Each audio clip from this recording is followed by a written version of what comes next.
I Cool did. today. Yeah, I did. Okay. Yeah, so I'm Jose Vega. I work with Diane on her campaign. I've been around with the Schiller Institute now for almost like since I was like 15 years old. Go ahead, Kyle. Why don't you introduce yourself? Yeah, I've been involved with the Schiller Institute for about 3 years. I'm 20 years old now, and I go to Hunter College. And I also did some work with Diane's campaign, and I heavily admire you for your work, Scott, and all the various articles that you've been putting out. So yeah, hopefully it'll be a fun conversation. I'm looking forward to it. So, let's just get started with the very basics. Scott, I think a lot of people are always looking to you today for a kind of on the spot analysis of like what's going on in Ukraine, what's going on in Russia. But let's take a step back for a minute and say, what, why are you an expert in the current affairs today? Can you tell me a little bit about your role as a UN weapons inspector? And what does that mean exactly? Well, I think even before we talk about the UN weapons inspector, the reason why I don't want to jump forward to that is because it's literally jumping over, um, a tremendous part of the thing. If you look at my resume, you say UN weapons inspector. What does that mean? Weapons of mass destruction, Iraqi weapons of mass destruction, chemical weapons, biological weapons, nuclear weapons, missiles. And then you look at my background. I'm not a chemist. I'm not a biologist. I'm not a nuclear science, a physicist, and not a rocket scientist either. I'm a beer drinking, football playing history major. That's it. That's as simple as it gets. I don't pretend to be anything other than that.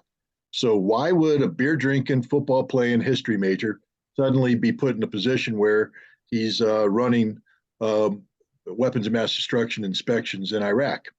And to understand that, you have to go back to my beer drinking, football playing times in college. I was a child of the Cold War. My dad was a career Air Force officer, and we were raised, sisters and I were raised all over the world.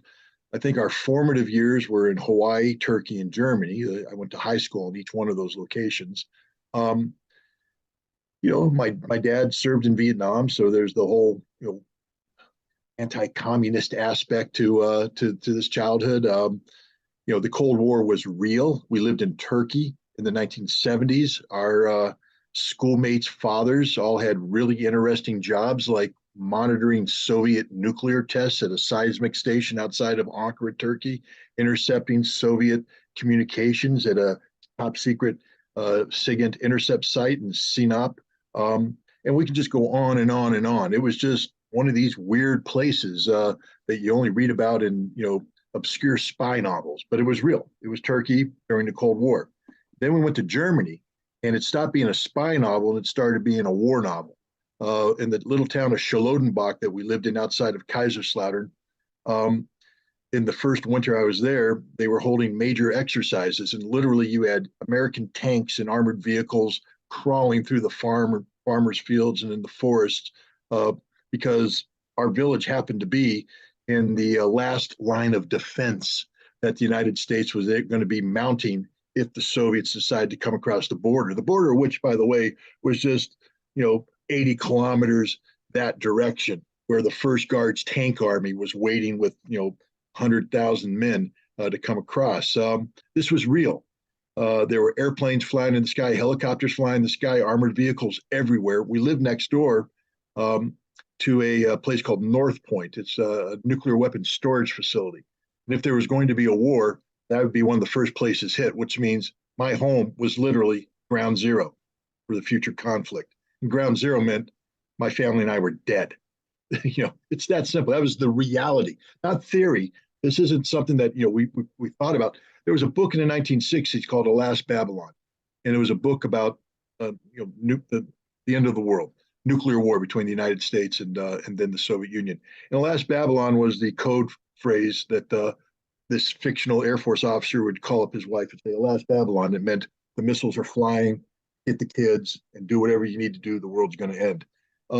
My dad used that same phrase, and there were a couple times in the 1970s where he had to go down into the nuclear bunker because of an impending crisis, and he would call my mom and say, "Alas, Babylon," because we thought it was it. So that was my childhood. And so when I went to college, after graduating high school, I was singularly focused on being in a position that if the Russians ever came across the border in Europe, I would be right there on the front line to kill them. Kill a commie for mommy wasn't just a cute little saying that we joke about today. It was real. Better dead than red? Oh, you're damn right. The communist threat was the real threat. It was evil, and I was going to be right there to do it. So in college, I studied Russian. I went to college specifically to study Russian language, Russian history, Russian culture, not because I was enthralled with them. I wanted to kill them. But in order to better kill your enemy, you have to know your enemy. You have to know how they think. You have to be able to anticipate their actions. You have to be able to read their newspapers, read their doctrine in the original language, so you don't miss any nuance that might escape translation. And I did that. And but I ain't no PhD student. I mean, I was a good student. I studied hard and I learned a lot. But I graduated with honors in history, so I absorbed it. But I'm not trying to sit here and say that I was somebody special. Trust me, I was just your average beer drinking football player in college. That's it. I graduated, got my commission in the Marine Corps, and went off to do Marine stuff, which included serving for my first 2.5 years of my Marine career in 29 Palms, California, which is the Marine Corps Air Ground Combat Center, the largest live fire training base in the United States. And I was with a field artillery unit, nuclear capable, by the way, just to show you that this is real. We practiced firing nuclear rounds, simulated nuclear rounds, so that when the time came in combat, we would fire it without any question or without any errors towards the enemy. We were ready to fire a nuke that quick. We're also prepared to kill the enemy. And I spent 2.5 years doing just that, perfecting the art of war from a field artillery perspective, so that if we ever had to engage the Soviet threat, we would prevail. And I thought that was going to be my career trajectory. I finished my time in the field artillery, and I had received orders to a special operations capable expeditionary unit. And I was just happier than a clam in mud. But then, darn it, Ronald Reagan and Mikhail Gorbachev sat down in December of 1987, and they signed this treaty called the Intermediate Nuclear Forces Treaty. See, while I was off practicing to kill Russians in Europe, the United States and Russia were getting ready to kill each other in a very organized fashion with these weapons we call intermediate nuclear forces. For the Russians, it's centered around this missile called the SS-20. It's a road mobile missile. It had 3 nuclear warheads, and they had hundreds of them. And basically, when they fielded this weapon in the late 1970s, it became Advantage Russia. They now had the ability to saturate Europe with nuclear warheads, just annihilating everything, and we had nothing to stop that. So the decision was made that we would have to deploy a counter, and we did this with something called the Ground Lost Cruise Missile, and then the Pershing II missile. There was big disruption in Europe during the early 1980s when this was being considered. The German people went out in the streets and actually brought down the government of Helmut Kohl, collapsed the government in protest over this. This was a big deal because the Europeans were saying, we don't want to turn Europe into a nuclear playground between the United States and the Soviet Union. We're not happy about this, but we did it anyways. Fortunately, after doing that, both sides came to their senses, but they did it in the most unconventional way. We almost went to nuclear war. You see, remember those exercises I was telling you about where we have the tanks outside my yard?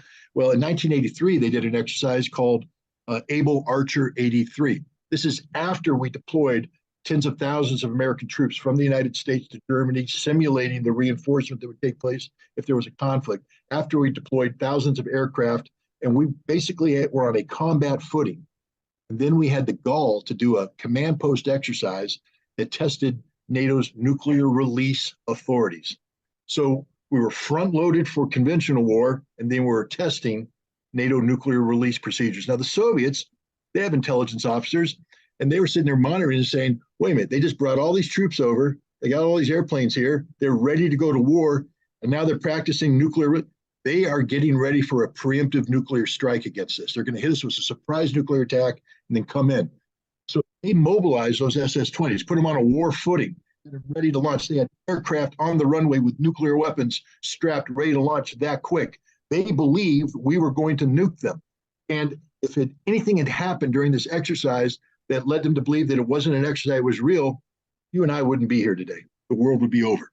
And we came that close. Now, Reagan, when he was briefed on this a couple months later, someone said, the Soviets thought we were actually going to nuke them first. Reagan, why would they ever think that? They didn't really think that. And the CIA went, oh, yeah, they did. And they were getting ready for a nuclear war. And he went, that's insane. I know there's a lot of people out there that don't like Ronald Reagan, but I'm telling you right now, that's probably the best thing a president, anytime ever said. That's insane. Because then he acted on it. And he sat down and he signed a treaty to get rid of these weapons. Now, I'm sitting there getting ready to go off and do this, kill Russian thing. And unfortunately for me, or fortunately for me later on, the Pentagon was tasked with creating a unit that would carry out the inspections. Because there was nothing in the U.S. military that said on-site inspector. Didn't exist. They created a job for which we had no people qualified to do the job. And so we had to go out and select people. And they decided that the best person to do this job was an intelligence officer trained in Soviet area studies. We call them foreign area officers, FAOs. And we had them. These FAOs did really neat stuff. The fact is, when I joined the Marine Corps, became an intelligence officer, all I wanted to become is a Soviet FAO. Why? Because you get to go to Moscow as a defense attaché and spy. I don't mean play spy. I mean real spy. Go around, take photographs, draw up documents, do stuff. And you get to go to this place called Potsdam. It's outside of Berlin, East Berlin, something called the Military Liaison Mission. And you get to run around in souped up off-road vehicles and run around and spy on the Soviets legally. That's your job. Your job every morning is to get into a vehicle and drive around and escape the Russians, run around, take pictures, and then come back and come in. The coolest thing in the world if you're an intelligence officer. That's what I wanted to do. And we had a whole bunch of people who did it, who spoke the language. They went through the FAO program. That means they got a graduate degree in Russian area studies. They went and got specific language skills. Then they spent at least a year, sometimes two, at this place called the U.S. Army Russian Institute in Garmisch, Germany, up there in the beautiful Alps. And they had this village that they had populated with Russian emigres, and you would come in and you would live an immersive Russian language, Russian cultural experience, learning how to think like a Russian, speak like a Russian, act like a Russian, before going off and doing your jobs. These guys were the true experts. So the military said, those are the guys we want to be the on-site inspectors. We'll teach them how to do the missile stuff and all that, but we need Russian experts to do this. Unfortunately, we didn't have that many of these foreign area officers. And the Marine Corps was tasked with providing a certain number of them. And they started going down the ranks. And, Lieutenant Colonel, we got one, send them. Major, we don't have any. Captains, we don't have any. First lieutenants, we got Ritter. They're looking at my folder and it says, speaks Russian, Russian history. I played football. If you think I was fluent in Russian while I was drinking beer and playing football, I don't know what you're smoking. But no, I knew a little bit of Russian, but I wasn't fluent. But they're like, no, speaks Russian. I did know Russian history. I'll give that to them. And so I went as a first lieutenant, joined this agency where all they wanted were majors. Majors were the junior guys, then lieutenant colonels, then colonels, and then a general is in command. I show up as a first lieutenant. Literally, this is a no joke. The first day I arrived there, a guy came up to me, he was a lieutenant colonel, he looked at me and he said, hey, coffee machine's over there, get to work. Meaning my job is to get them coffee. Well, I'm a Marine officer. My job's not to get anybody coffee. But and I didn't. But but that's how they treat it because you're so junior. And they didn't know what to do with me. I showed up and they're just like, we don't know what to do with you. You have no skills. You're not a FAO. They tested me on the Russian language. They tried to get me on one of these inspection teams early on. And the lieutenant colonel in charge, of Marine Corps lieutenant colonel, came up to me and started wah, in Russian. They call him pulemyot. That's the Russian word for machine gun because he speaks so fast.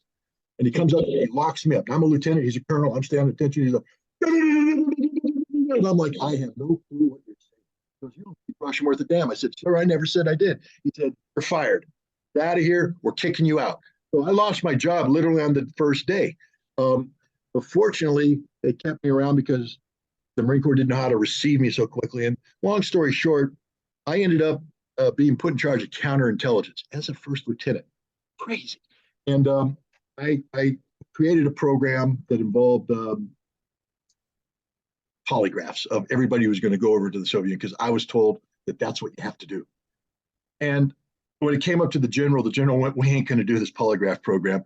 But because of the initiative I showed, I got put on this special team as a counterintelligence officer, even though I'm not one, that was going to send 30 people over to the Soviet Union outside of a missile factory to monitor their missile production, to make sure they weren't producing the SS-20 missile, which was scheduled to construct under the treaty. And I ended up being, remember that colonel said, you're never going to show up in the Soviet Union? I ended up being the first inspector on the ground in the Soviet Union.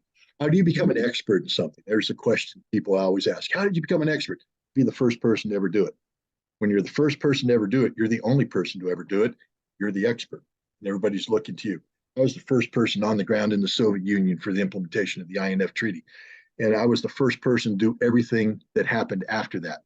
I helped write the book on on-site inspection. And I actually wrote a book about this experience called Disarmament at the Time of Perestroika. And so I'm not going to bore you with all the details, but long story short, I came out of that with 2 classified commendations from the director of the CIA as a junior officer, unprecedented, unheard of, and a fantastic reputation as a guy who was serious about arms control and understood high-level negotiations between Russians and Americans, etc. I got a crash course in foreign area officer type work. In fact, when I left the agency, I was handpicked to be fast-tracked into the foreign area officer training track.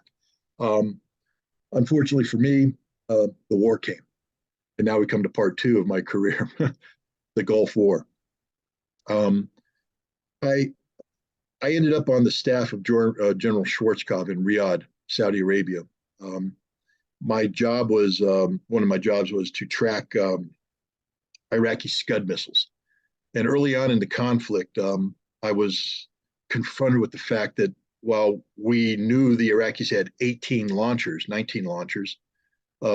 we had reported we had killed over 60 of them. Now, I'm a simple Marine and math's not my thing. But if there's only 19 and we killed 60, we have a problem. It means we're killing something that isn't a launcher. And since they keep launching the missiles at us, we're not killing the right things. So I got heavily involved in tracking down these missiles, working with the Air Force, working with Special Operations Forces to try and interdict these missiles. And I had what they call a good war, meaning I didn't get killed. It's always a good thing. And I did a good job. I came out with a good reputation as a Scud hunter.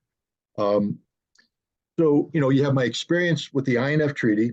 Then you have my experience during the Gulf War. These are at very high levels. I'm saying, for a junior officer, my name was being floated at the highest levels in the United States in a good way, in a positive way. I left the Marine Corps after that because, to be honest, the Cold War was over and killing Russians was no longer the thing to do. Plus, I didn't want to kill them anymore. I had an opportunity to meet them and work with them in a cooperative fashion. And I thought maybe the best way to use my talents was to get involved in helping build Russia as part of the new, the new cooperative relationship. I was hired by H.J. Heinz. They make they make ketchup. People are familiar with their ketchup, but they also do food processing. And they were going to put a big food processing plant in Pyatigorsk in southern Russia. And I was going to be the plant manager to bring the skill set that I had perfected in Votkinsk at the missile factory, building this monitoring facility. I was going to do the same thing there. The coup came, unfortunately, in August of 1991, the coup against Gorbachev.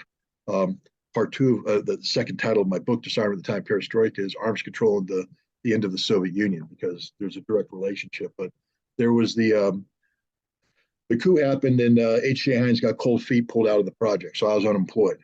And I was looking for jobs. I mean, if the phone hadn't rung when it did, I was probably going to be a New Mexico state trooper.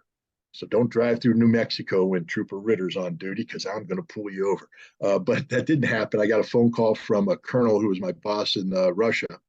And he had been sent to the United Nations because after the Gulf War ended, the decision was made that Iraq had to get rid of its weapons of mass destruction, the chemical weapons, the biological weapons, the nuclear weapons, and critically speaking, the ballistic missiles. And I was one of the people that was considered to be an expert on Iraqi ballistic missiles, and we had an accounting problem. Basically, the Iraqis were lying. They were lying about everything. And they were holding on to a number of missiles, a number of launchers, and they needed me to come in and create an intelligence unit that would break through the lies and empower inspectors to go into the ground and uncover the lies. And so I said, yes, I'll do that job. It's only supposed to be a 6-month job. Nobody thought these inspections would last longer than 6 months. It ended up being 7 years. And during that time, I turned this job into basically being, I'm not going to say director, that's too much, but I was the international intelligence officer. I traveled around the world. I met with senior intelligence officials from around the world to gather intelligence about how Iraq could be hiding weapons, what kind of weapons they could be hiding. One of the first assessments I wrote back in November of 1991 was that I believed the Iraqis were lying, that they were hiding about 100 missiles and about a half a dozen launchers. In March of 1992, confronted by our inspections, the Iraqis came clean. They were hiding about 100 missiles and about a half a dozen launchers. So I was pretty good on my stuff. But now they claim they blew them all up in the summer of 1991. They said that your inspections were on our, you were putting too much pressure on us. So we panicked and we blew everything up and we buried it underground and we just pretended not that it never happened. But now we've uncovered the lie, so they have to admit where it was. But now we have to forensically to pull things up and rebuild their inventory so that we can account for everything. We can't just take their word for it. They're liars. So we can't just say, oh yeah, we believe you. You blew it up, put it underground.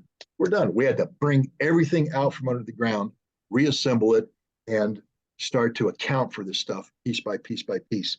And we did that. And that's something I'm pretty good at, is forensic investigations. It also became clear, though, that the Iraqis still weren't telling the truth. For instance, while they told the truth about ballistic missiles, they had underdeclared the chemical capability. They refused to declare biological warfare capability, and they refused to declare a nuclear capability. So we still had a lot of investigations to do, and piece by piece, we uncovered the lies. We confronted them with the lies. They ended up telling the truth. We carried out inspections to confirm that truth. And this is a process that was very controversial, very confrontational. There were numerous incidents with the Iraqis. Some of them got very serious. I had guns pointed in my face a number of times. And when we went into Iraq, we didn't carry weapons. Our only authority came from this ridiculous blue hat we had and a little passport that said, we're UN inspectors, and the authority given us by the Security Council, the promise that there would be backup. Well, in 1992, I helped lead an inspection to what was called the Ministry of Agriculture. We surrounded it because inside we believed was an archive of documents that would allow the Iraqis to rebuild their weapons of mass destruction programs. The intelligence was dead on. The archive was there. But what the Iraqis did is surround us and begin violent confrontation with demonstrators, throwing stuff at us, et cetera. Finally, somebody tried to stab an inspector, and we had to pull back because our job isn't to get in a fight with anybody. It's to do verification inspections. So we pulled back, and when we pulled back, they got the archive out. This went to the Security Council, and we all thought that that's it. Our job's over because they're going to go to war again. End this. Security Council did nothing. And that empowered and emboldened the Iraqis.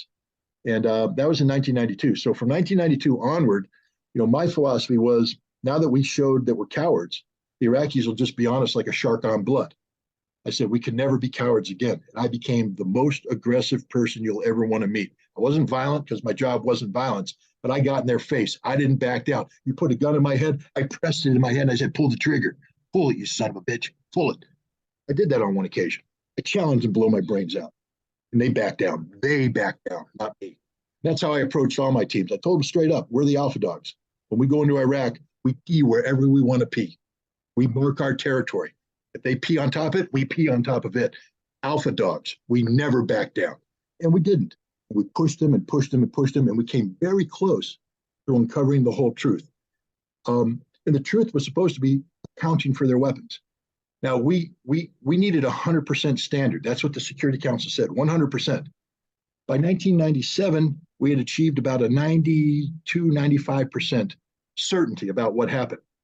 And from me and others, we were saying, we think this is good enough, guys, because the stuff that we can't account for, you're never going to get. I already dug everything out of the ground there is to dig. You know, sometimes when a body gets buried, it just decomposes and there's nothing to find. And there's stuff we were not. Plus, what we're looking for degrades over time. So if you believe they're hiding it, and they started hiding it in 1991, by 1997, it's no longer viable. It's ridiculous to keep looking for something that no longer matters. But the United States wasn't interested in disarming Iraq. They were interested in getting rid of Saddam Hussein. In fact, they used the inspections as an excuse to keep economic sanctions in place against Iraq. Sanctions that, by the way, killed over 500,000 Iraqi children. If you remember the infamous statement by Madeleine Albright, when confronted with that, she said, that's a price we're willing to pay. Well, Madeleine, you didn't pay the price. The Iraqi people did. But, you know, and they also, in 1996, the CIA used my inspection team as a front to carry out a coup against Saddam Hussein. Now, under normal circumstances, the Iraqis had every right to take me, my team members, line up us against in the wall and shoot us. They didn't. But we lost a lot of trust and confidence on the part of the Iraqis. They always viewed us after that point as being an arm of the CIA trying to kill their president. And this is important when I'm trying to get into presidential palaces to confirm they're not hiding anything in there. So it's a messed up situation. But, you know, and that pretty much is why I resigned.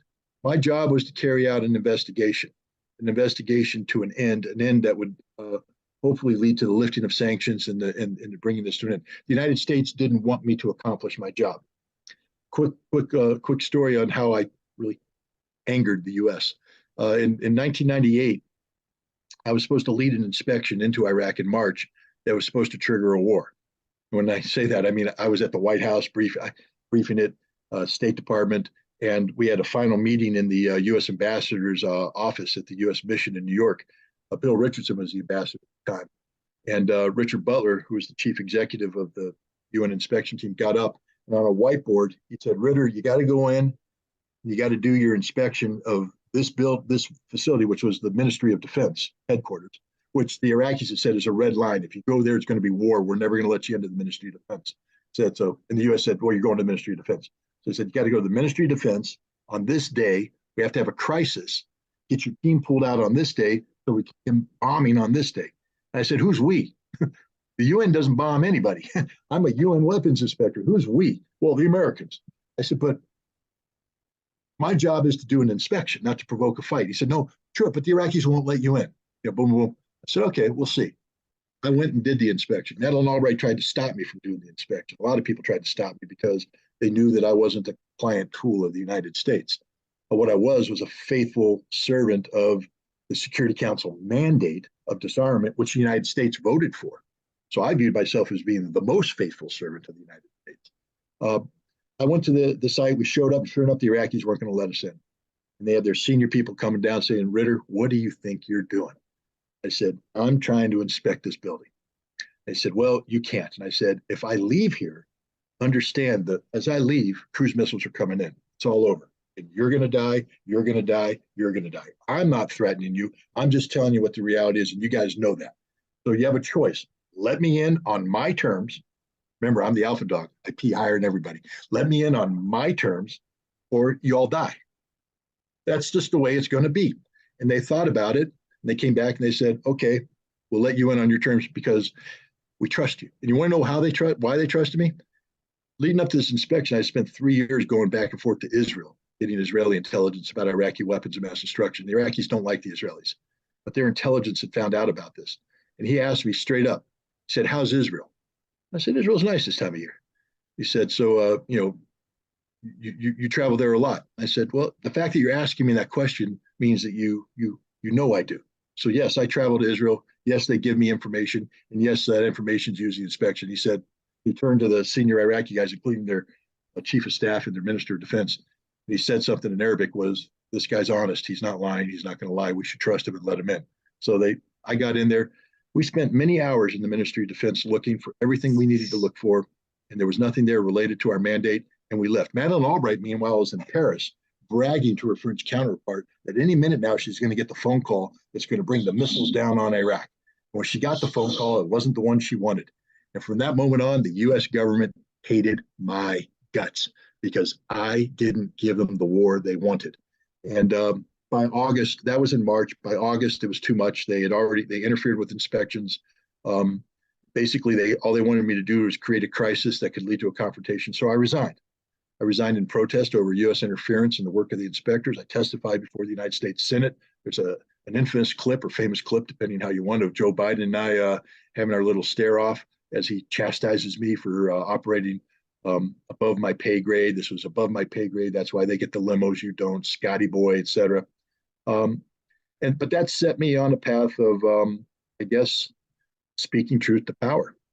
Initially, I focused primarily on the Iraq issue because that's the one that was most able to effectively be involved in.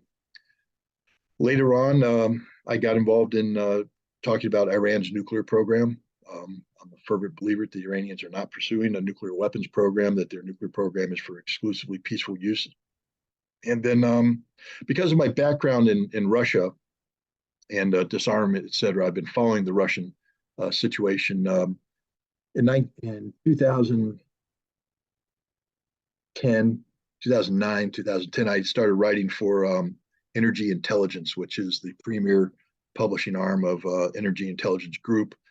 They focus on energy security issues, and at the highest level, I mean, their clientele is all the major oil companies, all the major oil industry companies, and people of that nature. So you're writing for a very high rated person. And one of the areas that I focused on was Russian energy and the role that Russian energy played in global geopolitics. And so I felt that when this conflict came up, I actually predicted this conflict back in many years ago. And in December, I wrote an article for them that that was spot on. But I think what got me mainly involved in this is I forget who.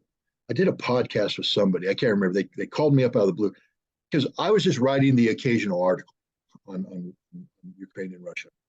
And then somebody said, "Hey, could you come on and do this podcast?" And I did it, and I guess it went viral.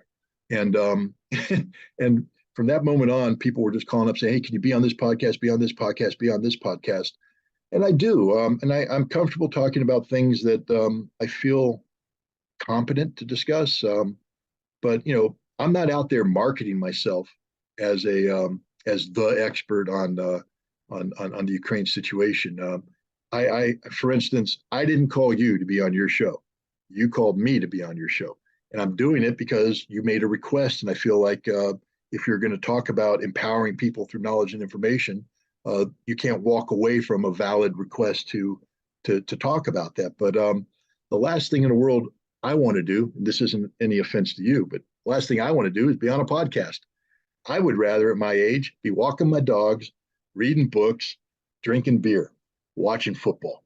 That's what I would rather be doing. But life circumstances, dictate that maybe my task right now is to do something else.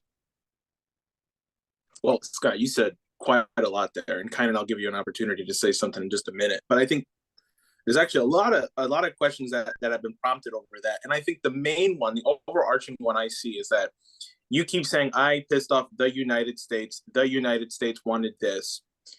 What exactly determines America's military posture, and what was determining it in the 80s, and is that related to today? Because you said something important. You said Reagan said, there's no way the Soviets would think we're trying to bomb them. Why would they think that? And then when he got the info as to, no, they really did, he acted on it.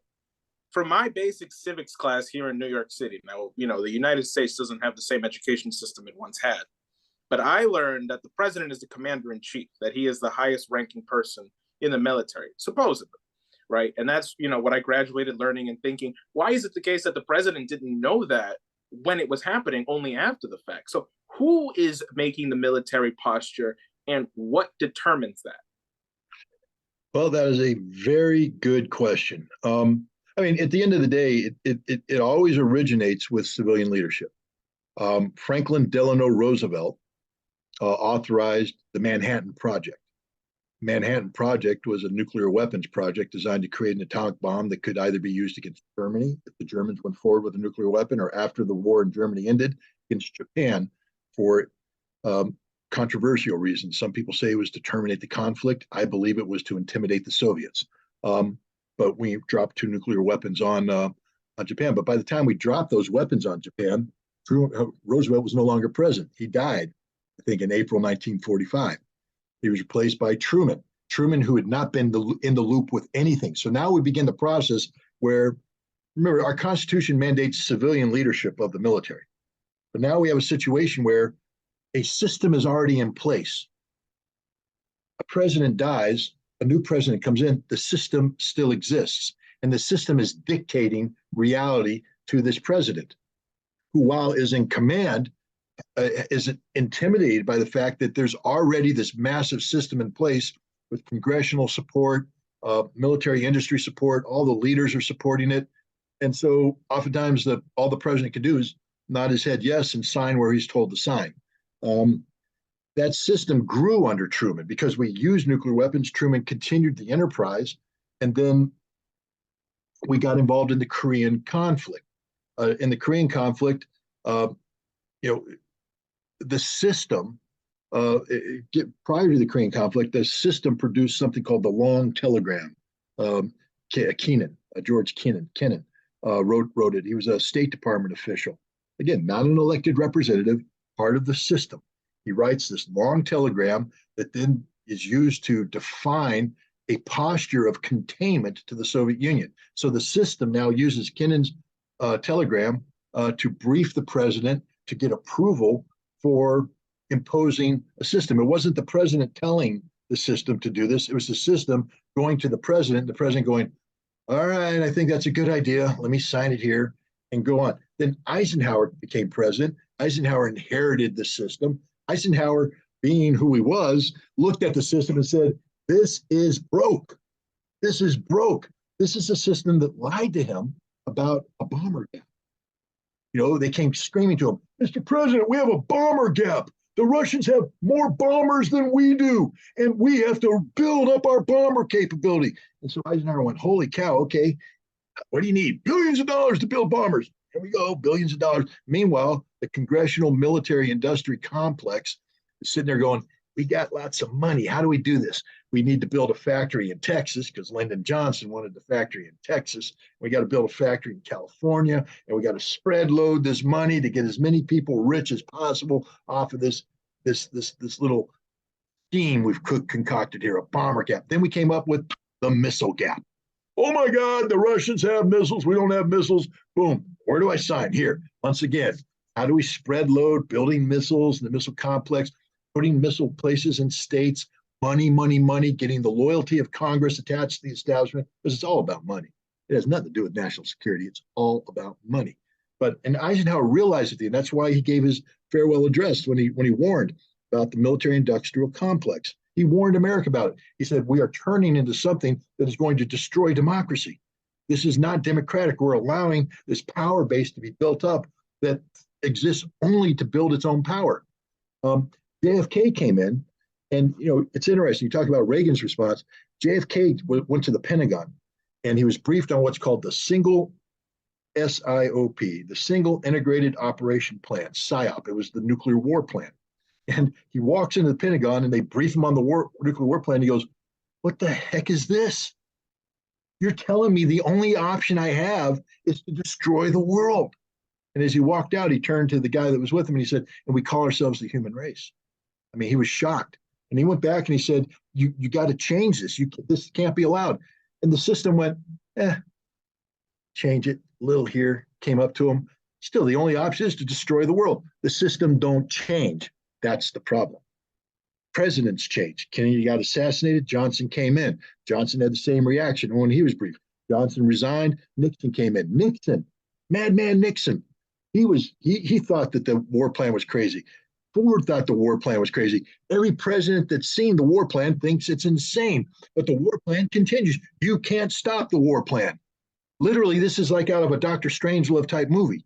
We're in the war room. No fighting in the war room, but the war room's there, and the war room's never going away.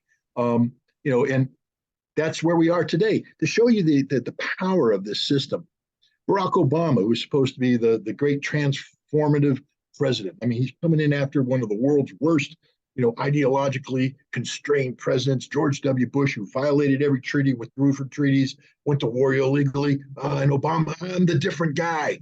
Didn't change a darn thing under Obama's administration. Nothing changed. Wars expanded. On the nuclear side, he said, we're going to walk away from this nuclear posture that George W. Bush implemented about the ability to carry out a preemptive nuclear strike. He said, no, we're going to go to single purpose, sole purpose doctrine. The sole purpose of America's nuclear enterprise is to deter people from launching a nuclear attack against us. That's it. 8 years of Obama, and he didn't change it. Why? You can't change it. Because the nuclear enterprise won't let you change it. Because the nuclear enterprise is about money and power, and you don't get to be president unless you have the money and the power backing you up. Joe Biden was vice president. Donald Trump came in and said, yeah, I don't do sole purpose. I do preemptive strike. We're going to hit you if you cyber attack us. I'm madman. Fire and fury, baby. I can use nuclear weapons whenever I want. I hope everybody thinks I'm crazy, and I'll do it. Biden went, that's stupid. I'm going to impose, first thing I'm going to do when I become president, sole purpose. He just published his national security strategy 2 years into his presidency. He's kept preemptive strike. Why? Establishment ain't going to let him change. That's the fact. So we talk about the U.S. government. We talk about, civilian control of the military. Yes, theoretically, the president can give an order and the order should be obeyed. Obama gave an order to close Gitmo. It's still open. You can give certain orders, but the establishment ain't going to follow through. That's just a statement of fact. They'll drag their feet. Trump said, get the troops out of Afghanistan by this date. Didn't happen. Trump said, reduce the number of troops in Syria. They increased the number of troops. Why? The establishment has a will and a mind of its own, and it doesn't like sharp deviation from the trajectory that they've been taking for decades. This is why it's very difficult to get the American ship of diplomacy and global interaction to change course. It's got this massive momentum, and it's very hard to get it to steer away. It's just going to keep going with all that momentum behind it, regardless of who's in power. I mean, we'd like to elect, smart people, but let's ask ourselves this. How do you get to be president? How do you get to be senator? You know this question. How hard was it for Diane Sayre, an eminently qualified person, a person of good moral character, intelligent? Why couldn't she be a viable candidate? Because she ain't from the system. Diane Sayre hasn't spent her life becoming ingrained in the system, of the system, and empowered by the money that comes with the system. To be the president of the United States, you have to come from within the system. If you don't, like Donald Trump, then you get attacked the entire time. You get attacked and you get ground down and you get beat. And Donald Trump was the system. He bragged about it.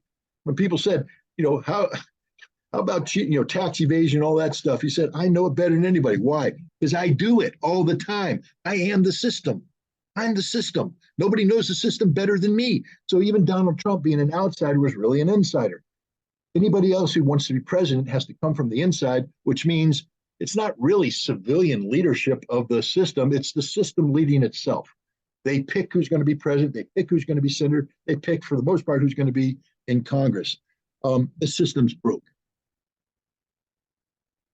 Go ahead, Ken, and you can ask a question. But before you do, I just want to say, I think you really exposed it right there. Donald Trump isn't the outsider people thought he was. He's an insider who came outside and said, look at the dirty stuff they're doing, because I do it too. Gets elected. Anyway, I'm going to go back in there. But, thanks for getting me in here. So go ahead, Ken. But we voted for him anyways. Yeah, no, Scott, just a lot of stuff that you've said there. And yeah, it really is this Dr. Strangelove world we're living in. It's not just fantasy or fiction. It's something, as you said, that's reality. But my question is, if civilian leadership has failed over these years to actually control military policy to make it sane again, do you think there is a future where this could actually change, that we could actually have diplomacy with other nations without this military congressional complex actually interfering with things? Well, the answer is yes, but it's going to be very hard. First thing that I believe going to have to change, you have to take the money out of politics. That means we need a reversal of Citizens United, and we need to get all special interest money out of politics. There needs to be a level playing field so that Diane Sayre type candidates compete on the same financial level as an establishment candidate like Chuck Schumer. I mean, you guys are part of that campaign. You know, there was no comparison between the financial support she had, and I'm not denigrating her supporters. I'm just saying that you can't compare the finances that she had to work with, the finances that Chuck Schumer had to work with. And as long as money is a part of politics, we're going to get Chuck Schumers over Diane Sare all the time. So the first thing to do is take the money out. Then the next thing you have to do is you have to seize control of the political parties, because the political parties have nothing to do with democracy. They have everything to do with sustaining control of the establishment over who gets put on the ballot. I mean, I think the Democrats missed a moment in time when Hillary Clinton's loyalists at the DNC carried out their coup against Bernie Sanders in the summer of 2016. That was a moment where Bernie supporters should have seized control of the convention, fired everybody on the stage, declared a coup d'etat, and announced that Bernie Sanders was the Democratic candidate. Right then and there, purge, not violently. I'm not promoting violence. I'm saying, you know, you had the moral authority at that point in time to step in and say, the people have spoken. It ain't Hillary, it's Bernie. We're taking control. They didn't do that. The establishment dug in, and now we get Joe Biden. On the Republican side, it was an incomplete coup. You know, the outsider, Mr. Outsider Insider, Donald Trump, he did something that was spectacular. I mean, a lot of people don't give him credit for this. He went up against 17 of the Republicans, you know, most loyal establishment people, and he wiped the slate with them, cleaned them out, destroyed them. Nobody could stand toe to toe with him. At that point in time, his followers should have purged the Republican Party, but that scared the living you know what out of the establishment, because of course his followers were all MAGA, racist, murderers, thugs, you know, whatever you want to say about them, other than angry American people, which is what they really were. I'm not defending MAGA ideology. I'm not here saying, I'm not promoting, just like I'm not promoting Bernie ideology. There's a lot I don't agree with Bernie. There's a lot I don't agree with Trump. I'm saying, though, that people are fed up with being spoon-fed solutions from an establishment that doesn't care about them. And the Democrats had an opportunity, the Republicans had an opportunity, and they didn't do it. The revolution wasn't complete. And until there's a revolution that wipes the political party slate clean and we start over with people who aren't beholden to anybody about money or influence or power, people who select people because they best represent what we, the people, want and need. If we can do that, get those people into office, and we take away special interest money, there's a slim chance we can actually get the democracy we deserve and want and need. But if you don't do that, we're just going to get the democracy that the establishment's willing to give us, which isn't democracy, it's plutocracy. Yeah, and just to kind of make the point on Diane Sare, Chuck Schumer raised $40 million for his Senate campaign. Then the next person over, the Republican opponent, Joe Pinion, raised $400,000. And then Diane Sare raised about $350,000. So if you think about it, the independent and the Republican couldn't even come up to $1 million. Yeah. And Chuck Schumer, who's supposedly a favorite, right, who's an establishment in New York, the most blue state, has to get $40 million to secure his seat. Yeah. So again, the solution is that Diane Sare, Pinion, and Schumer should have the same amount of money. That's it. Same amount of media access, same amount of money. It has to be a fair level slate. If you meet the bar, be put on the ballot, then the campaigns have to be equal. It should stop being about raising money. The fact is, I would prohibit anybody who makes the ballot from ever raising money. It's against the law for you to raise money. The federal government or the state government allocates a budget and says you all have the same budget, go forth and campaign as equals. That way the American people can decide who they want and who they don't want. They're not being spoon-fed or force-fed, or, you know, I think Diane was kept off the debate stage. They didn't, the New York citizens didn't even get a chance to hear her. It's just insane what happened there. And trust me, what you guys saw happens in every state in the United States. It's the American democracy, and it's ugly as hell. You know, I think your military experience and your history, we would know a lot about election fraud, voter fraud, you know, ballot stuffing. Why? Why would I know about that from my military background? I did mail-in ballots my entire life. I had to submit a request for a ballot months in advance, provide proof of my military status, explain why I couldn't be at a polling station. Then they would mail me the ballot. I would have to fill it in and get it in on time for it to be counted. That's my only experience. My first time standing in a polling place to vote for the president of the United States came well into my adult life. I always mailed in a ballot, but it was done in a way that doesn't even come close to, mimicking this mail-in ballot system today, which I just don't understand. But that's a different issue.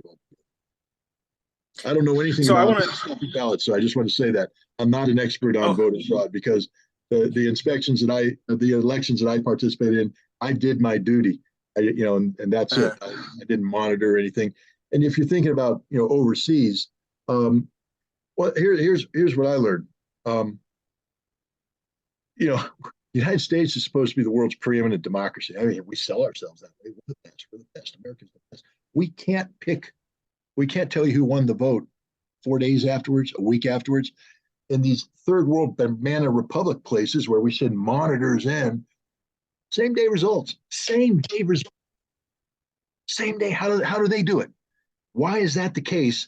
And why can't we do it? Now, I'm not saying there's fraud going on in the United States, but what I am saying is, if it takes that long, you create the perception that there could be fraud. You need to get the election results out quick so that the people who voted have confidence in the system. But we have the system that just fundamentally broke. So every election I've seen, look, I watched democracy grow from inception in the Soviet Union.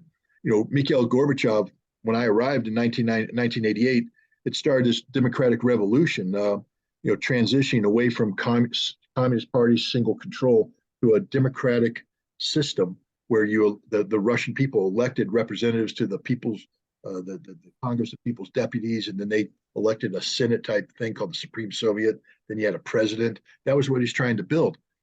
I monitored, not in an official capacity, but as an interested foreigner. I was there at the polling place for the first elections in the Soviet Union. I watched it happen. I was present at inception and at conception. And I mean, it was literally one of the more emotional moments, because you're just literally watching democracy give birth. And to look at how they did it and all that, there was no controversy. There was no, ballot stuffing. It was a citizen showed up with documents, showed the documents to prove who they are. They signed in, they cast their vote, and then they walked out, and the results were determined that night. People sat there and counted the votes and came up with the tallies. They got everybody together. They did the numbers and said, this is the person who voted. Back then, they had this requirement that you had to have a plurality, not just a majority, but a plurality. So there was a runoff election. And there were actually 2 runoff elections to get a result. But it wasn't because of anybody's concern in how the election was run. It was just the nature of the way they did the election, where you had to have a distinct majority to win the seat. But it was a beautiful thing to watch. So even in communist Soviet Union, they ran a cleaner election than any American election I've ever seen. You just busted some of my act there. No, that's absolutely ridiculous. It's insane that, the United States today in the past has accused other countries of running, fraudulent elections. Yet look at our system today. There's this runoff going in Georgia. I mean, what kind of system are we running where we can't even find out who won, the same day of the election? It's absolutely mismanaged. And look at the amount of money that they're funneling into Georgia. Why does democracy have to cost that much? How much does it cost the average American to go to the poll? Not much. Especially, it would be cheap if you made it a national holiday. But imagine that, making it a national holiday so everybody can vote without worrying about anything. But no, we don't do that. But here's 2 candidates, Warnock and Walker, who everybody knows who they are. But it's going to come down to money. They're pouring in money, advertisement. Is that democracy? It's not democracy. It's something else, but it ain't democracy. Yeah, the thing about the Soviet Union having cleaner elections than we do, because I think like many other Americans, kind of bought into this, there's corruption overseas, but not here, right? You always overhear about the CIA overthrowing this government or installing this puppet government here, ballot stuffing here. That's what I was referring to, which kind of leads into my next question. What does it necessarily mean to be a Marine intelligence officer? What is the difference between like Marine intelligence, Navy intelligence, Army intelligence, and then normal CIA, NSA intelligence? Well, anytime you do military intelligence, you're providing intelligence support to a specific skill set. Marines are the amphibious force in readiness. So what does it mean to be a Marine intelligence officer? When I was there, what we called our intelligence officers were expeditionary intelligence officers, meaning that we were experts in supporting an expeditionary force with intelligence support. We had to be able to integrate with the national intelligence system, take data out of that, but we also had to have the ability to collect intelligence on our own. So we had to use the assets available to us, whether it be reconnaissance Marines, signals Marines, using attached units like Navy SEALs, aircraft using RF-4 aircraft, OV-10 aircraft, U-2. You learn about all the systems so you can put together a collection plan that meets the needs of the supported commander. So the commander will come up with his information needs, essential elements of information, what he needs to know to make a decision. He's basically asking questions. What's this? What's that? What's this? I have to take that question now and I have to parse that down into the individual information requirements. What do I need to know to answer that question? And once I break that down, then I have to take each one of those and say, how do I get that information? What do I have to do to get that information? I can get it using a database. I can get it by tasking an intelligence collection resource, et cetera. And so you send out all your taskers, that information comes in, and then you have to assess it. And sometimes the assessment's incomplete. You refine the questions and you send them back out. And eventually, I put together an assessment that I brief my commander that answers his questions. And then what happens is he asks new questions, and the cycle starts all over again. So if you're a Marine intelligence officer, you're doing that in support of your commander, whether at the battalion level, which gets very personal. In the artillery battalion, my job was to basically find targets. So Marines could fire their artillery shells on targets in a timely fashion and to understand the threat to us so that we could avoid being targeted. So it's like a giant game of, combat whack-a-mole. We're trying to whack them, they're trying to whack us, we're moving, they're moving, and whoever can get inside the decision-making cycle, the OODA loop of the enemy, is going to win. And so the idea is to be able to do all of that whole intelligence collection cycle quicker than your enemy can do. The Air Force has a different, thing. They're doing an air war. In the Marine Corps, we had air. If I had been at the air wing, I'd be doing an air war too. It's all about fighter aircraft. What's the threat against the fighters? What's the radar look like? Can the airplanes fly through a gap in the radar that you identify? Or what's going to try and shoot them down? What altitudes they should be flying? Do we need jammers to come in and jam signals? That's what you do there. The CIA is the national level stuff. They do big world analysis because it's all customer driven. The CIA's customer is the President of the United States. The CIA's job is to do analysis that informs the President of the United States. And by extension, that means you're informing the Secretary of Defense, the Secretary of State, everybody else. But your big thing in the CIA is to answer the president's questions. Remember, I said the commander asks questions, the president asks questions. But the other thing the CIA has to do is anticipate questions the president hasn't asked. You can't just sit there and pretend I got to wait for the president. So you have to keep the president informed about what's going on in the world. So that's why they have something called the Presidential Daily Briefing. The Presidential Daily Briefing is a document the CIA puts together based upon the most pressing issues of the time that the CIA believes the president needs to be made aware of. Now, trust me, people say, that shows the CIA is trolling the president. You want to watch a Presidential Daily Briefer get fired that quick? and want to watch a director of intelligence get fired, fail to bring an issue up to the president that comes to his attention later. He's going to say, "Why wasn't I briefed on this? Why didn't you tell?" So anybody who thinks that the CIA is just, you know, spoon feeding him, no, the CIA is, they're scared to death. Then we get it all, because we don't want a phone call coming in from the French president saying, "What the hell's going on in Africa?" And the president goes, "CIA, what's going on in Africa?" "Well, last week." "Why didn't you brief me about this last week?" "You're fired." So the CIA has to do that. They also collect. And the thing that the CIA does better than any other group, allegedly, is human intelligence. That's their specialty. Their job is to recruit spies. So they have a whole system of case officers who are specially trained to go out and do human collection. They work out of embassies, they work undercover, and they collect that. The Defense Intelligence Agency does that, but their primary customer is the Secretary of Defense and the chairmen of the Joint Chiefs of Staff. So they answer very military-focused questions. They have their own human intelligence capability. They go out and spy, but their focus is on the military, whereas the CIA focuses on the world. The military doesn't like the CIA to get involved in war fighting. So when it comes time to talk about trigger pulling, for instance, in the Gulf War when I was there, we had two in the headquarters there in Riyadh. We had something called the Giles, which was they called the Joint Intelligence Liaison Element, but that's the CIA. It's a CIA team that's put together to provide direct support, so that if we have a question at the headquarters, they can go back to CIA and get the answer. But the Defense Intelligence has something called Dials, and Defense Intelligence Liaison Element, they had their own guy, and they were plugged into the DIA doing that Defense Intelligence Agency. They didn't like the CIA getting involved in decisions about pulling triggers.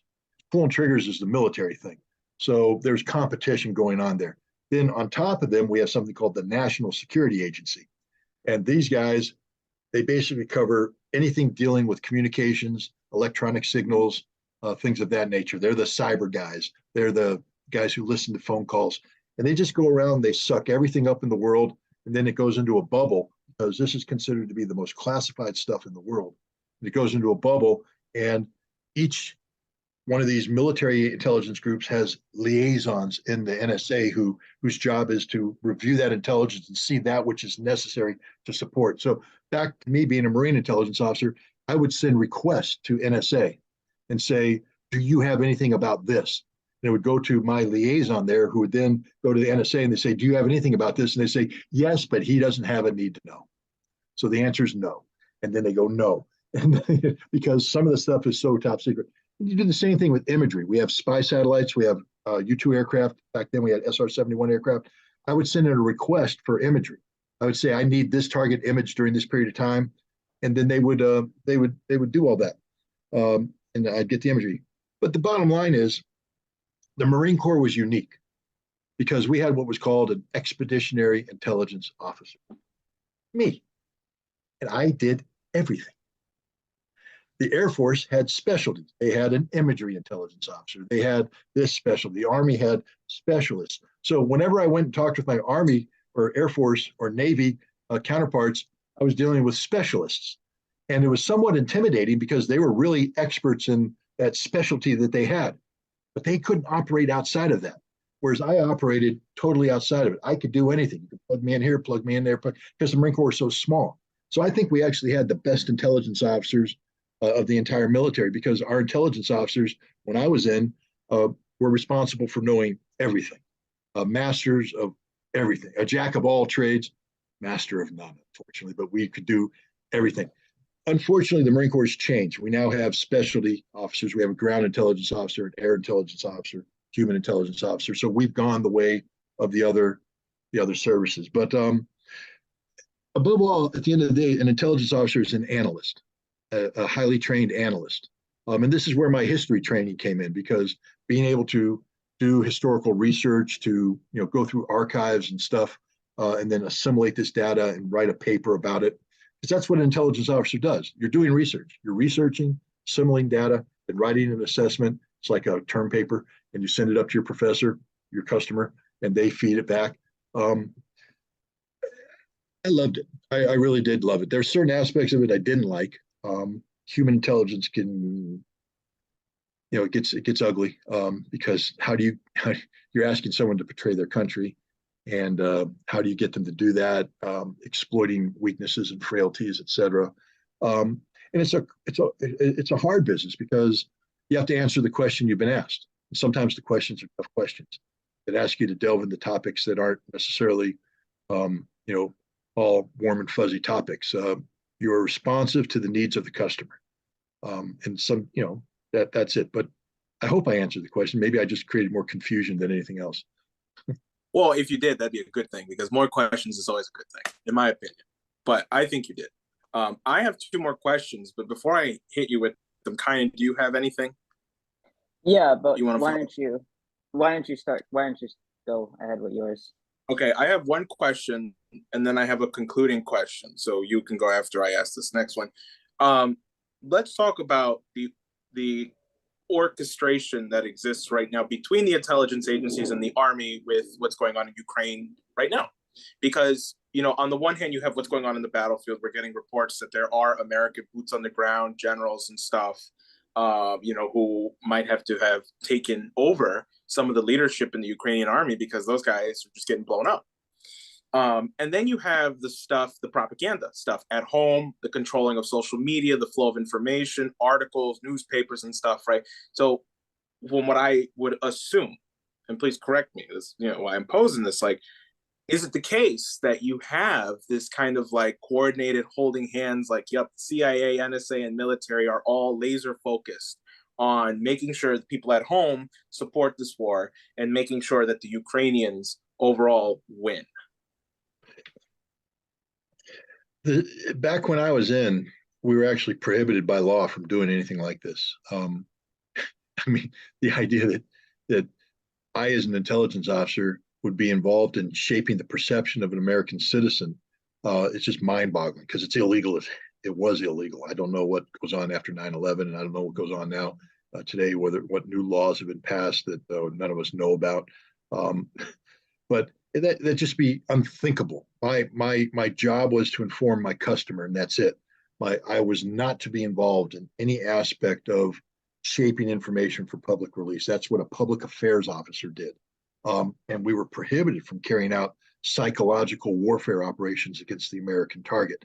Yes, in the military, we do have the ability to do exactly what you said to a hostile target. From the Marine Corps perspective, let's say we went to war in Iran, and we occupied Chabahar, Bandar Abbas as port cities, and we're pushing in. I may be put in charge of a psychological warfare operation that's designed to win the hearts and minds of the Iranian people there, to get them so that they aren't blowing up our trucks, so that they at least are passive observers to what we're doing, not opposing us, to try and win over, to try and convince them to identify hostile elements and all that. So there's going to be a psychological warfare element there, where I'm convincing them of how bad their government is, how good our government is. But that's part of war. That's civil affairs combined with psychological warfare, totally legal. But what I can't do is take that same skill set and come to the United States and do that against American citizens. That was illegal. But that's not the case today. Today we have this notion that free speech is somehow empowering disinformation, and disinformation is undermining democracy. What stupidity is that? Democracy is empowered by free speech, and free speech is whatever the hell the proponents of free speech want it to be. I always thought that if you had a good idea and you can articulate the good idea and intelligent people listen to you, that you could win over people through the strength of your argument. But I also always felt that if you stood up on a podium and you spewed nonsense, that most people would go, that's nonsense, and they would walk away. But the answer isn't to shut the person up on the podium. The answer is to make sure that everybody possible can hear the person on the podium and make their own decision about, do they want to believe that or not. You have to trust the American people. We don't trust the American people nowadays. Why? Because the intelligence community has admitted, I would have gone to jail if I had done this. If I had taken information, give you an example. When I was at the UN, we were involved in this huge propaganda war with the Iraqis, where they were trying to portray us as, CIA agents, and we were doing this, that, and the other thing. A lot of what they were saying was actually true, not because I was, but because people were using my team. But we had to counter that by showing that the Iraqis were liars, cheaters, etc. I was asked to. We had a lot of intelligence. Like I said, I traveled around the world and I got intelligence from everybody, and I had a file. But a lot of intelligence, believe it or not, is just dull, boring nonsense. You open up a file and it says something, but there's no action. There's nothing you can act on. There's no piece of information I can say, aha, let's check on this. Let's pursue that. Let's investigate this spot looking for this. It's just this generic, Saddam Hussein loves donkeys. Can't do much with that one. But so I had a file full of this stuff. And the British came and they said, we would like you to give us some of the intelligence that you have that puts the Iraqis in a bad light, but you can't act on it as an inspector. And I went to my boss and I said, this is what they want. He said, sure. So we ended up doing something called Operation Mass Appeal. And I would travel to London with this information, and then the British would take it and they would plant it in newspapers around the world. And then like India would then run a story, or Poland would run a story. And I was very leery of this because I said, well, okay, but don't plant it in an American newspaper because I can't be involved in that. And I was told by my American counterparts, I'm no longer in the intelligence business officially. I'm a UN employee, so don't worry about that. It's none of my business what happens to this information. And I've always had a little bit of a problem with that whole thing. I know why we did it. I know the pressures we were on to try and counter what the Iraqis are trying to do. But if you have to stoop to their level to beat them, then is it really a fight worth winning? That might be a naive statement on the part of, of course you have to win. You have to do whatever is necessary to win. Not by compromising yourself. And I feel like my involvement there was a little bit compromised, which is why I talk about it. I'm very honest about it because, I don't pretend to have been perfect. I've made mistakes. I've made mistakes like everybody else. And I think that was one of my mistakes, to allow myself to be sucked into that business of spreading disinformation in an effort to create a perception. But the U.S. government is doing that today. They've acknowledged it. They admit it. They brag about it. They brag about declassifying intelligence information and then leaking it to mainstream media outlets for the purpose of them playing it as if it's the truth in order to shape perception on the part of the American public. This is just wrong. This is illegal, or at least it used to be illegal. Should be illegal. And the American public should reject it, because now we can't trust anything we get from mainstream media, especially about the issue in Iraq, because as soon as they say anonymous U.S. government source, or if they say anything, how do we know it's true? It used to be that you could trust your government to tell you the right thing. Not anymore. The government's in the business of lying to you. And I know people are going to say the government's always in the business of lying to us. Maybe. But when I first went in and did my Marine thing, I was naive. I actually believed that the U.S. government was trying to do the right thing, wanted to do the right thing, was telling the truth. Why? Because I was told to always tell the truth.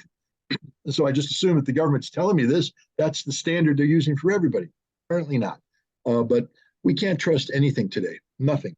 And nothing that we're told is the truth. What's going on in Ukraine from an intelligence perspective? Understand that we're in the business of making the Ukrainians look good. So right off the start, we need to know that the CIA has been involved in Ukraine from the very beginning. And when I say the very beginning, I mean 1945, when we started backing something called the Organization for Ukrainian Nationalists, with a guy named Stepan Bandera, whose job was to murder Russians, murder Poles, murder Jews. That's what he did. We liked him because he murdered Russians. We thought that was cool. Stepan Bandera got beat, went into exile. He was so bad that even the CIA said, this guy is bad. He's a bad dude, and not in a good way. It's not like Samuel Jackson bad. You're a bad mother. No, not that kind of bad. This is, you're evil. You're an evil guy. And but we continue to support his group. Even here in the United States, we have banderas that live in Ellenville, New York. And they worship this guy. They parade in his honor. They indoctrinate children and in his odious ideology. We supported them financially from 1945 up until 1990, and then the CIA never lets their hooks. We controlled them indirectly and direct financing from that point on. We mobilized them in 2014 to carry out the Maidan coup, and we've been working with them and the Ukrainian intelligence services to create the perception that Russia is bad, Ukraine is good. And we do, you know, to show you this, Zelensky made a statement early on. I don't need a ride, because people saying, hey, we can get you out of Ukraine, get you into Miami, you can live in your little thing. I don't need a ride. I need ammunition. Boy, that went viral. Everybody, Zelensky's a hell of a guy. Look at him. I don't need a ride. I don't need. That's what he never said it. Never said it. Probably never even thought it. If you go to the original source, it says an unnamed intelligence official at the U.S. Embassy said this, and now the U.S. government. I thought Zelensky said that. Wow. You blew my mind. They've come out right now. The official narrative is he didn't say it. He said it. So at least we're admitting that he didn't say it. Same thing with Snake Island. 13 brave Ukrainian soldiers giving the finger to the Russian ship, and they all died a glorious death. And they made stamps and they did this. There were 82 of them. None of them died. They all surrendered. They're all taken into custody by the Russians, and they were treated well before being repatriated back. That's the truth. The coast of Kiev, this pilot that was running around shooting down everything that moved, man. I mean, this was awesome. He never existed, never happened. All this stuff was being cranked out by this propaganda machine. Now, that seems harmless because we sit here and laugh about, oh, those are silly stories.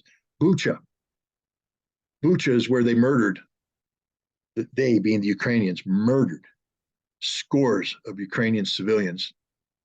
And then they tried to blame it on the Russians. They manufactured phone calls. They may have manufactured satellite imagery. We know that they're lying because there's enough evidence to convict anybody on circumstantial evidence. We have a Ukrainian politician telling everybody to stay indoors because a cleansing operation is underway. We have the Ukrainian security services saying the cleansing operation includes liquidating, saboteurs and collaborators, meaning anybody who was deemed to be working with the Russians. And then, of course, we have the videotape where a notorious Ukrainian neo-Nazi is ordering his troops to shoot anybody that doesn't have any civilian that doesn't have the Ukrainian identifying band on their shoulder. Right there, there's no evidence that the Russians did this, but this is the narrative that is put out. A missile fell on a train station in Kramatorsk. It was a Ukrainian missile. Immediately became a Russian missile. It never happened. It wasn't Russia, but the spin.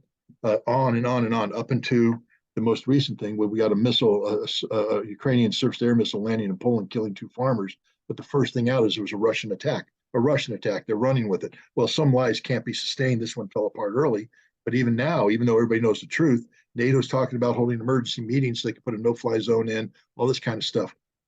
No one's being told the truth. The intelligence services have, they provide valuable intelligence to Ukrainians. Let's make it clear. The Ukrainians wouldn't have been able to achieve the victories they achieved in September without American intelligence support. We provided the knowledge of where the Russian lines were weak, where the Russians had insufficient forces. We provided real-time intelligence support to enable them to target Russian command and control logistics centers using the arms that we provided. So we gave the Ukrainians the kind of intelligence support that we give our own armed forces, and they were able to act on it with some success. But in addition to that, we lie about everything, about this war, about casualties, about who's winning. We lie about the Russians. We lie about everything about the Russians. If you go on, I mean, every time I log in, I use AOL. I know, boo, Scott, you're old. Yeah, I am old. But when I log into AOL, I'm immediately flooded with stories. Russian troops are committing suicide in massive numbers. Russian generals are all heroin addicts. Russian prostitutes are hanging around Vladimir Putin, waiting for him to die of cancer. On and on and on and on and on and on and on. But we've seen this before. Christopher Steele and the Dodgy dossier was nothing but manufactured intelligence. We're getting it all the time, every time. You turn on CNN, you turn on MSNBC, any news outlet, it's lies, lies, lies, lies, nothing but lies. And that's unfortunately what our intelligence services are doing. They're lying to the American public about the conflict in Ukraine. And who knows, maybe this Republican-controlled Congress will ask some questions that should have been asked a long time ago, not only about how money was spent, but about what the heck is actually going on the ground in Ukraine. I know we're coming close to time, so go ahead, Kynan. Yeah, you actually answered some of the questions I was going to Because ask I'm an you. intelligence officer. That's my job. Exactly. Well, I think I have two questions for you. One was on your Twitter banning, which had to do with what you published on the Bucha and the Kramatorsk train station. And, everyone's been raving since, Musk was is now owning Twitter. I wonder if, any progress has been made to repeal your ban ever since he became CEO. And my second question, it has to do with the Kherson, the recent Kherson move, which I'm sure people have asked you a million times already. But what's your analysis of the situation? Because the media says that this was a big win for Ukraine, while Russia has a different narrative on that. So I would ask. Those are my two questions. Okay, well, on Twitter ban, I mean, you accurately reflected it. I was banned because of some tweets I put out about Bucha. Tweets were based upon published works that I put out about Bucha, which were based upon some of the facts that I talked about. I didn't make anything up. I just reported the facts and said, take a look at the facts. This is the direction they lead you. But that was counter to the approved narrative. I was banned from Twitter. When Musk came on, I felt that maybe there was new leadership because the bird was free. Remember, bird was free, man, flying free. I said, okay, if the bird's flying free, then I'm going to violate Twitter rules and make a new account because I still have this alpha dog mentality. I don't have to ask permission to exercise free speech. People are like, well, go ask Musk to get your account back. No, Musk, give me my account back. I don't have to ask you. You're not, you don't control free speech. If you're the absolutist, free speech absolutist you claim you are, just unban the accounts and then be honest about what the rules are. But I'm not going to ask.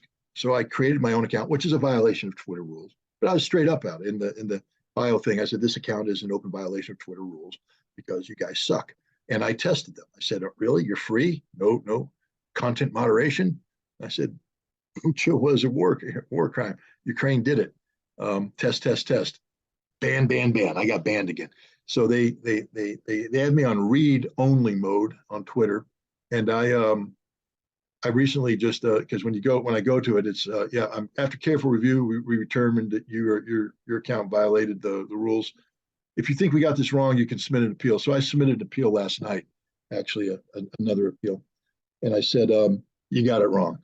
And I said, if you guys are going to be what you claim to be, proponents of free speech, then unban my account and be transparent about what your rules are going forward. I'm pretty sure they're going to ignore that, just like they ignore everything. Now on Kherson, let's be clear.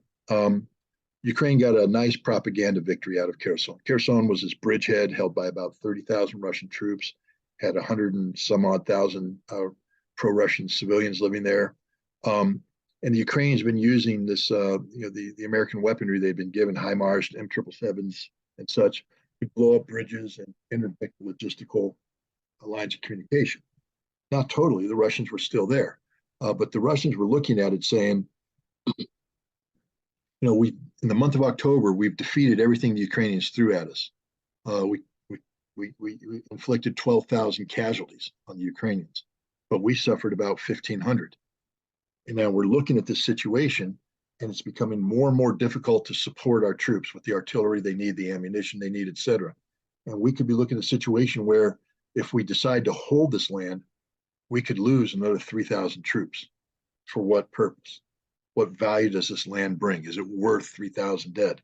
Plus, there's a dam upriver that if the Ukrainians blew it up, would send a wall of water down that would not only kill a bunch of people, including civilians, but put whatever Russian troops are on the wrong side of the river at risk. They said, why don't we just nip this thing in the bud? Why don't we get rid of all the problems? First thing we're going to do is evacuate all the civilians. They put the word out. Anybody who wants to come with us, come with us. It took about a month to do this. They got over 150 people, 150,000 people out of there. That's something the Russians never get credit for, actually caring about civilian casualties. They evacuate. When was the last time Ukraine evacuated a city before it went to war? No, the Ukrainians use humans as human shields. The Russians don't. They evacuated them, and then they evacuated their troops.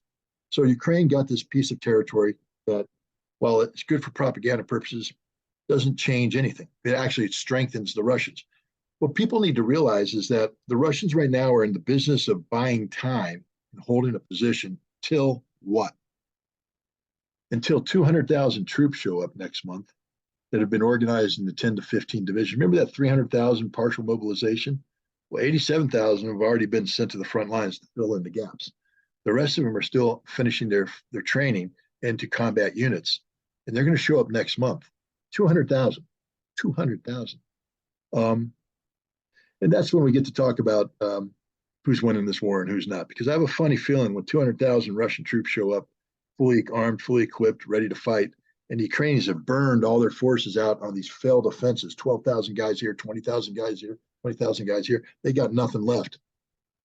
I'm pretty sure it's going to change the narrative. We'll see. But I'm confident that Russia is going to be in the driver's seat going forward. Well, perfect. Scott, we're coming up on time, so where can people find you? Well, I have consolidated everything I do into one-stop shop, maybe. Intelligence officers don't necessarily speak very well. But ScottRitterExtra.com is the domain. And if you go there, I post everything I publish in various forms. Podcast, for instance, if you send me a link to this, that'll go up there so everybody can get it. It's all open access. There's no paywall. If people want to donate, but it's not a requirement.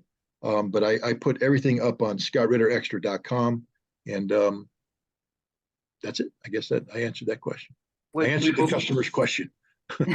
Would people be able to find your book there as well, or where else? Yes, on ScottRitterExtra.com, there is a link to the book. You can also go to the publisher at ClarityPress.com. You can buy it direct from the publisher, and you can get it from Amazon and Barnes and Nobles and other online outlets like that. And if I do book events on occasion, so if I do one in your neck of the woods, feel free to come. You can listen to me babble. Sure. And buy a book and I'll sign it.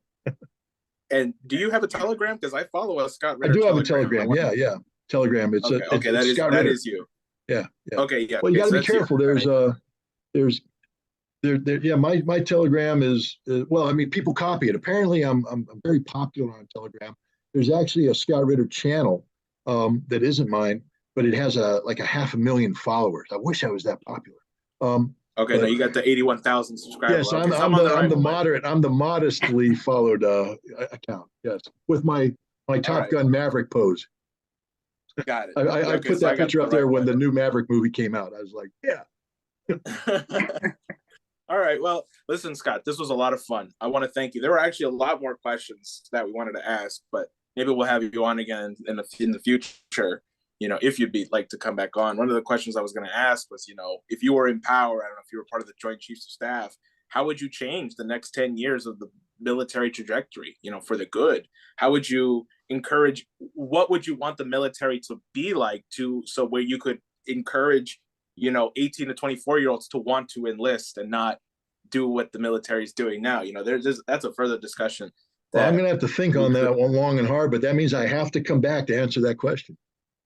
All right, good. Well, then that sounds good. So with that, thanks, Scott. Thanks. Thank you so much. Yeah. Thanks, Keenan. Jose. Thanks a lot, guys.